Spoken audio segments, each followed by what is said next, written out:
Le 9 juillet revêt une double ambition pour notre institution. La première est celle d'être un moment de mémoire et d'hommage aux policiers décédés et blessés en mission. Le président de la République tenait à ce que cette journée qui célèbre l'action de la police nationale nous permette d'honorer la mémoire de ceux qui nous ont quittés. Au cours de l'année écoulée, 8 hommes et femmes, policiers et agents administratifs sont décédés dans l'exercice de leurs fonctions. Leurs noms ont résonné il y a quelques instants. Ils resteront à jamais gravés dans nos mémoires et dans celles de la République. Tous étaient des héros du quotidien, ne cherchant ni la gloire, ni la lumière. Ils étaient des serviteurs de la nation et des gardiens de notre paix.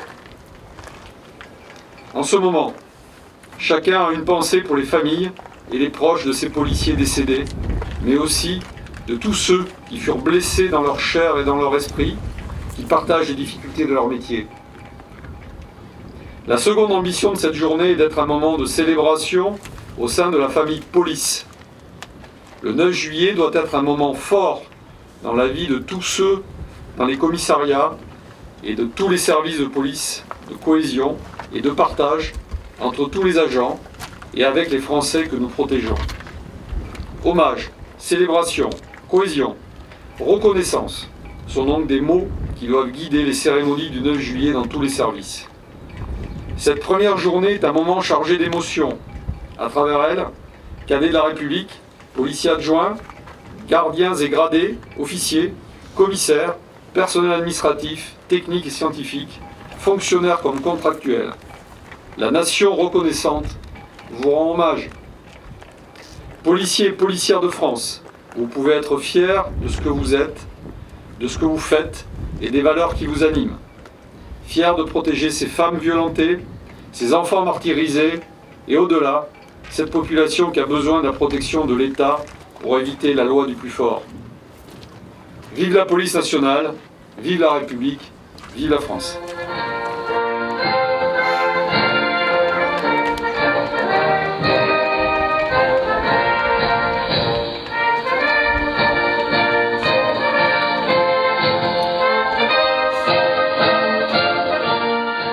Monsieur le Préfet, pour vous remercier d'abord de toute l'action que vous avez su mener dans ce département et au bénéfice de nos communes et notamment de la commune d'Agde, eh bien, je tenais à vous remettre cet éphèbe. Voilà, on vous remercie. Et on peut l'applaudir. Vous avez aussi marqué l'histoire de l'Hérault. Je le dis sincèrement, même si votre séjour a été court, vous l'avez marqué. Et les témoignages que j'en ai eus depuis l'annonce de votre départ, et notamment hier lorsque nous étions en préfecture, montre combien vous êtes un personnage attachant.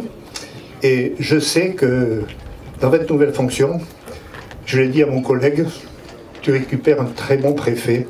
Et monsieur le préfet, j'espère que vous serez rapidement de passage dans l'Hérault et qu'on aura encore le plaisir de vous rencontrer. Merci à vous. Merci beaucoup, Président.